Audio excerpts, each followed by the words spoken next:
Hello friend, स्वागत है एक नई वीडियो में। अगर आपके पास भी Realme C83 5G है और आपने भी पासवर्ड लॉक सेट कर रखे हैं तो कैसे आप रिमूव कर सकते हैं। तो चलिए वीडियो करते हैं स्टार्ट। सबसे पहले आपको अपने फ़ोन में सेटिंग्स को करना है ओपन।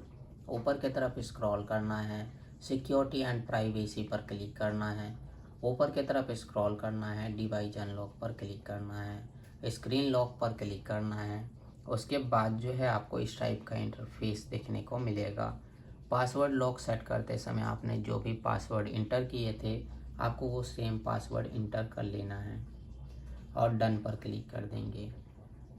टर्न ऑफ पासवर्ड पर क्लिक करेंगे, दोबारा से आपको पासवर्ड इंटर करना है, उसके बाद डन कर देंगे। आपका जो है पासवर्ड लॉक रिमूव हो जाएगा। तो आप इसी तरह से कर सकते हैं। तो आज की वीडियो में बस इतना ही।